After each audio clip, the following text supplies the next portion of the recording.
Hi, I'm John Maxwell. When the top companies in the world are looking for trainers, speakers, and coaches, there's one name that stands above the rest, and that's Maxwell Leadership.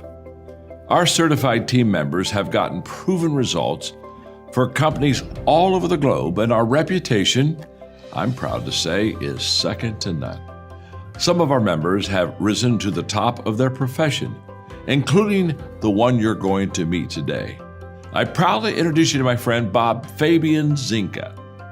Welcome to the Leadership and Success Podcast with your host, Coach BZ. If you need to develop into a better leader, this podcast is for you.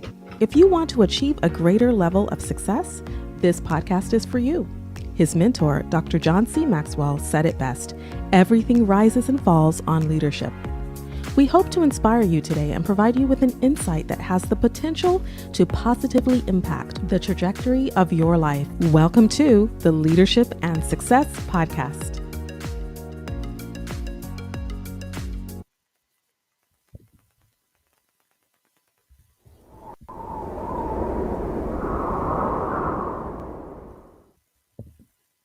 Imagine gaining the leadership skills that could redefine your career. Join Coach BZ on the Leadership and Success Podcast, where each episode delivers practical insights from world-class speakers, military leaders, and industry experts. We dive deep into what matters most: building resilient teams, leading through uncertainty, and navigating complexity with clarity and confidence. Every conversation is crafted for aspiring leaders like you who are ready to grow, lead, and make a lasting impact. Don't miss our powerful live sessions and recent highlights.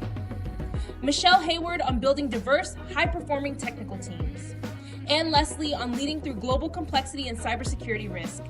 Ron Carpenter AI exploring faith, resilience, and AI-powered leadership. Colonel Michelle G.I. Gardner-Ince on commanding influence from the battlefield to the boardroom. Chris Robinson on shifting from drift to drive in life and leadership. And Coach Enrique Acosta Gonzalez on mentorship, legacy, and heart-centered leadership. Ready to level up your leadership journey? Tune in on Spotify, Apple, Audible Podcasts, YouTube Live, and LinkedIn Live. Join the movement toward leadership excellence. Listen now and start transforming your success. What if your next keynote speaker could bridge the worlds of national defense, Silicon Valley innovation, and global leadership? Meet Bob Fabian, BZ Zinga, award-winning keynote speaker, U.S. Navy Information Warfare Commander, and trusted executive in technology, leadership, and strategy. With over 20 years of proven leadership in the U.S. Department of Defense, the U.S. Navy, higher education, and the high-tech sector, from startups to Fortune 500 companies, BZ delivers keynote experiences that inspire, challenge, and equip leaders for real-world impact. BZ speaks with authority on cybersecurity and national security, strategies to safeguard critical assets in an age of constant threat, artificial intelligence and emerging technology, how to innovate responsibly while staying ahead of disruption, leadership and corporate governance, building resilient, ethical, and high-performance organizations in any environment. Every keynote blends military precision, Silicon Valley agility, and boardroom strategy, delivering practical takeaways that leaders can apply immediately.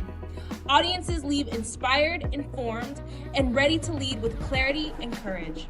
Whether you're hosting a global conference, corporate summit, or leadership retreat, book BZ to energize your event and empower your audience to lead in a rapidly changing world. So it's not that that's the most important thing to talk about, but the context that he provides is so important, so important. Wow, that is just fascinating. Now, another thing about you, and while I'm gonna say this, I'm gonna show a little bit about your LinkedIn page, right? You are a cyber technology strategist, podcast host, military officer, adjunct professor, and you align your community through emerging technology initiative in K-20 science, technology, engineering, arts, which is very important, and mathematics. So from STEM to STEAM education. Can you tell us more about STEAM and how you kind of got involved with it and why you think art is so important today? So from STEM to STEAM, and it's really just semantics. right? It's really just how we choose to codify and label. For me, the arts aspect of expression is accessible to anyone. You do not have to be a subject matter expert. You can go get your MFA if you so choose, but art is something that you solely get to be subjectively the judge of, right? Whereas mathematics, not so much. Science and technology, maybe not. So if we take a child and put music on and that child moves, that child is expressing itself in an art form. If that child starts to belt out some tunes, the child is expressing himself, and it could be beautiful. It could be natural genius that we would observe. And likelihood, though, we would put that child in singing lessons and say, "You are amazing. Let's teach you how to." And that's when we start to get into education. And so when we look at science, technology, engineering, and mathematics, there are those that we believe are credible, those who are the holders of knowledge that the rest of us are attempting to access through first principles.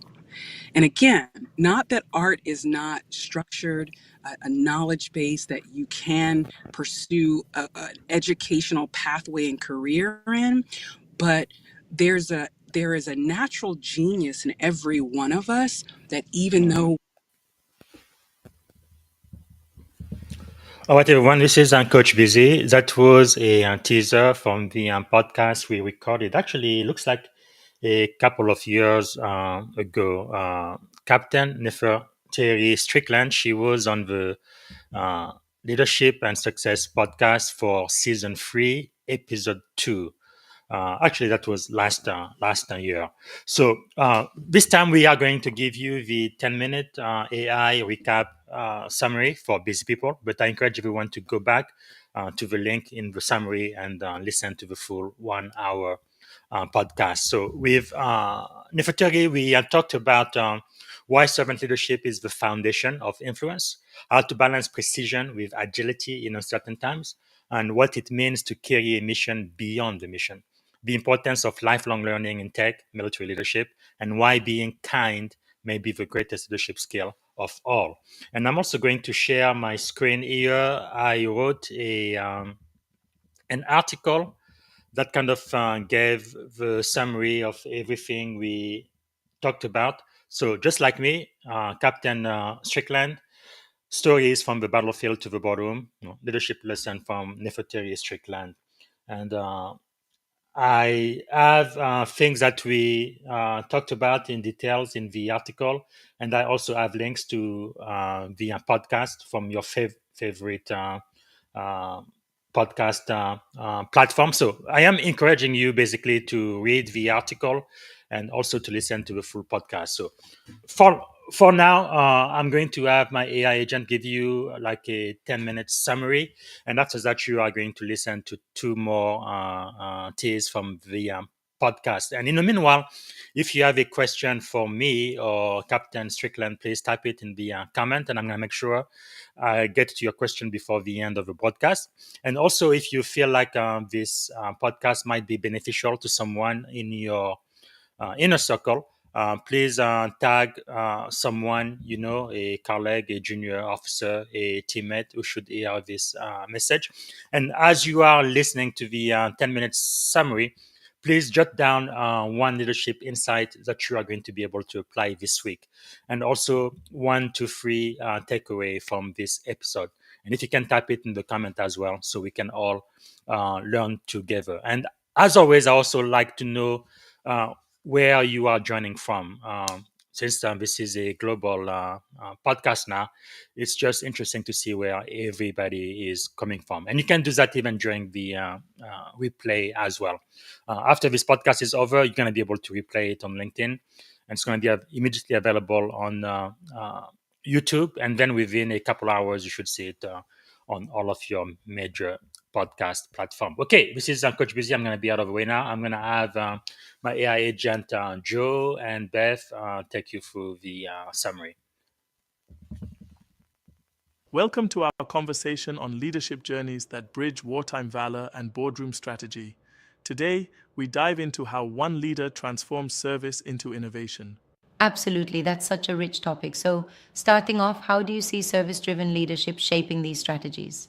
Well, it's like um, leadership isn't about the title, it's about the responsibility to take care of others. Yep, As illustrated by Neferteri Strickland, leading from service means, putting your team's needs and mission first, regardless of your rank. right. And that idea of you don't need to be in charge to lead really flips the script on traditional command, doesn't it? Exactly. It reminds me of the military concept where leaders always put their troops before themselves, which then translates into tech fields like Silicon Valley, where the mission is the mission multiplier. Mm-hmm. Speaking of military, Nefertari's approach to merging military precision with tech agility is so compelling. How do you see that working out in practice? It's fascinating, really. It's like um, maintaining the discipline and clear chains of command from military service while embracing flexibility in the tech Yeah. world. Imagine a leader who, when faced with shifting priorities, can quickly pivot without losing sight of the team's trust. So you're saying it's about mastering what some call structured flexibility? Having a plan while being ready to change course when real world conditions demand it? Exactly. It's like the careful balance between having a rigorous framework and embracing innovation. And that's a critical lesson, especially when working with cross functional teams in dynamic environments. Interesting. It sounds like this leader encourages decision making under pressure too. What's the framework there? Right. Nefertari breaks it down into a neat process. First, gather the facts, then assess the risk, decide and own your outcome, and be ready to adapt if things change. Yep, This isn't just about hasty decisions, it's about thoughtful, decisive action in moments where hesitation can be costly. that makes sense, especially in high stakes situations like combat zones or critical system deployments. But wouldn't you say that sometimes rapid decision making might lead to oversights? I see your point, and that's where having a solid foundation in, preparation matters. Nefertari's framework emphasizes swift yet informed decisions, so it's not reckless, but rather well calculated. Right. I appreciate that nuance. Now, another aspect that caught my attention was the idea of looking beyond the mission at hand, creating pathways and amplifying others. Can you elaborate on that? Sure thing. Nefertari really champions the idea that leadership is about lifting others up. It's like if you've climbed the ladder of success, you should send it back down for others. This notion Absolutely. pushes leaders to mentor, sponsor, and invest in building a pipeline of future talent, not just in the military but also in tech environments. That's such a refreshing perspective. It shifts the focus from individual accomplishments to collective growth. Exactly. It's like legacy isn't measured by your own triumphs, but by the impact you have on the people you lead. Whether it's supporting underrepresented voices in STEM or aiding military members transitioning into civilian roles, the mission is always bigger than the individual project. And that connects directly to the servant leader's mindset, doesn't it? Leading by example and putting team needs at the forefront. Precisely. There's that memorable story about a junior leader watching a senior officer clean up after an event just so the team could rest. It's a Yeah, vivid that's powerful. example that leadership is about actions, not just grand proclamations. Now, I want to ask, there's a lot of emphasis on resilience, especially in transitioning from military service into civilian life. What's the key takeaway here? The transition can indeed be challenging. Nefertari emphasizes that while your role might change, your core values, integrity, service, excellence, remain your compass. Think of it as creating a personal transition playbook where you list your transferable skills and non-negotiable values to guide you through change. That's a practical approach. It kind of turns challenges into opportunities for growth, right? Exactly. It's about viewing every shift as a chance to refine your leadership and adapt, rather than as an endpoint. Yep. And that adaptability is crucial, not only for personal growth, but also for building more robust teams. And speaking of teams, Neferteri also invests in developing the next generation of military and tech leaders. How does she approach that? She's really proactive. It's like if your leadership echoes in the lives of those you mentor, then you've truly succeeded. Right. Whether through formal mentoring programs or simple acts like sponsoring someone's growth, her focus is on ensuring that leadership isn't a lonely journey, it's a legacy that multiplies over time. I can imagine that impacting organizational culture so positively. There's a real emphasis on inclusive growth too, isn't there? Absolutely. Nefertari's commitment extends to creating pathways for women and minorities in STEM. Yeah. The idea is that leadership transforms environments, cultivating diverse perspectives, fosters innovation and resilience. And that ties back to her roots as a veteran and a technologist. It's like she uses all her experiences, from combat zones to boardrooms, as a treasure trove of lessons. Exactly. It's quite remarkable. From the battlefield to the boardroom, every challenge she faces is an opportunity to lead with courage, empathy, and vision. And each lesson reinforces the principle that leadership is about service, structured agility, and putting your people first. One thing I appreciate is her clear coaching prompts, like, who are you mentoring right now? It pushes leaders to be intentional about their impact. Yes, that coaching prompt is golden. It's a call to action. Don't just succeed yourself, invest in the growth of a younger leader or teammate every week. Right. That mindset transforms leadership from a solitary pursuit into a generational movement. And what about decision making under pressure? Could you share a bit more about how that framework really applies in real world scenarios? Sure. Essentially, it's about being both decisive and adaptable. Imagine you're in a critical system deployment and you have only seconds. Gather facts fast, assess risks, decide decisively, and then pivot if needed. This approach minimizes paralysis by analysis and ensures that risks are managed prudently. I see. So it's not about rushing blindly, but about being calm under fire, a trait crucial in both combat and tech emergencies. Exactly. It's like training for a marathon. The more you practice decision making under simulated stress, the more confident you become to handle real pressure without, hesitation. Yeah. Now, coming back to the concept of leading from service, not ego, don't you think that might sometimes be at odds with the competitive nature of tech industries? That's a great question. I do see where the tension might be. And while tech often prizes individual brilliance, true, enduring success is built on empowering others. It's about balancing competitiveness with collaboration, acknowledging that the mission multiplies when you lift your team. That makes a lot of sense. It's almost like advocating for a shift from self centered achievement to collective victory. Absolutely. And it reminds us that legacy, what truly matters, is defined by the people we empower and the environments we nurture long after we're gone. Right. Whether in cybersecurity, military operations, or technology innovation, leadership grounded in compassion and resilience creates lasting impact.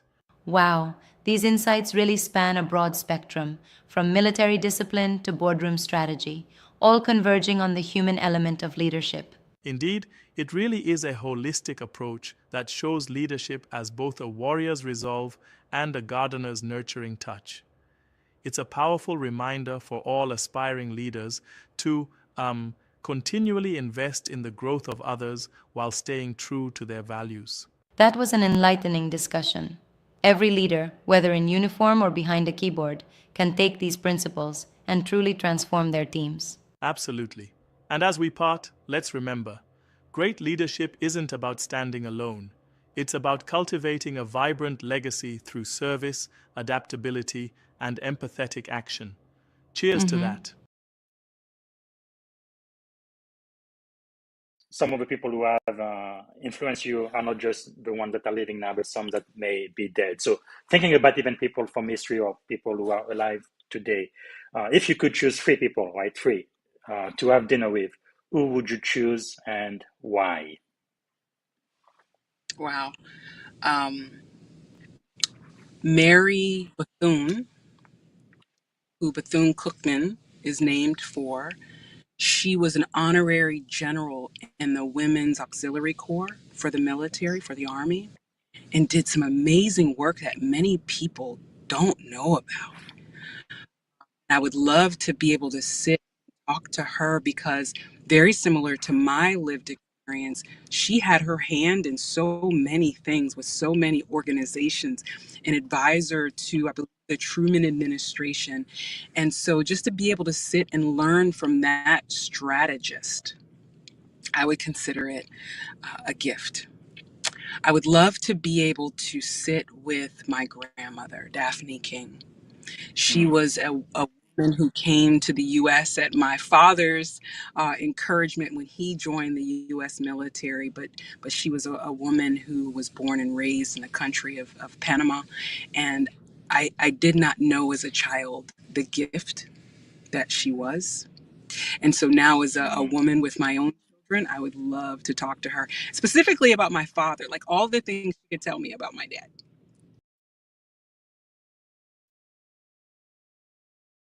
She was an honorary general in the Women's Auxiliary Corps for the military, for the Army, and did some amazing work that many people don't know about.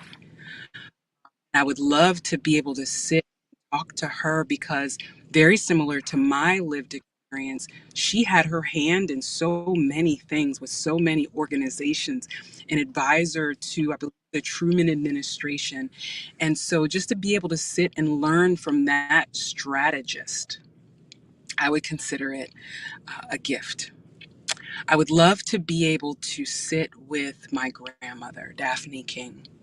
She was a woman who came to the U.S. at my father's encouragement when he joined the U.S. military, but she was a woman who was born and raised in the country of Panama.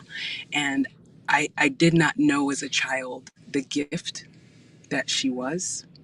And so now, as a woman with my own children, I would love to talk to her specifically about my father, like all the things she could tell me about my dad.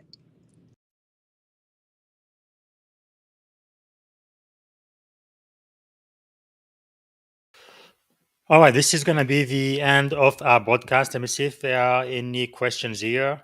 And I'm going to be adding a link about Mary McLeod Bethune, really an incredible woman. Everybody should know about her story. All right, so this is it for now. I will be back here tomorrow, and I believe tomorrow we are going to have another AI recap from someone I interviewed 2 years ago. Is an author, a veteran from the U.S. Marine Corps, and you do not want to miss it. I think tomorrow is going to be Monday, so I'm going to be at 6:30 a.m. California time, so 9:30 Eastern time. Okay, until tomorrow, this is Coach Busy. Have a wonderful day. Bye. Bye, everybody. This is Coach Busy. Thanks for watching. Until next time, don't forget to like, comment, and share. Thank you for listening to the Leadership and Success Podcast with your host, Coach BZ. If you like what you heard, please subscribe to our channels and come back for more wisdom nuggets on how you may develop into a better leader and achieve greater levels of success. Leadership is the most critical skill. The world will always need leaders to lead others, deploy the next disruptive technology, or execute a business strategy. You may as well decide on counting yourself among the 21st century leaders. See you right here next time on the Leadership and Success Podcast with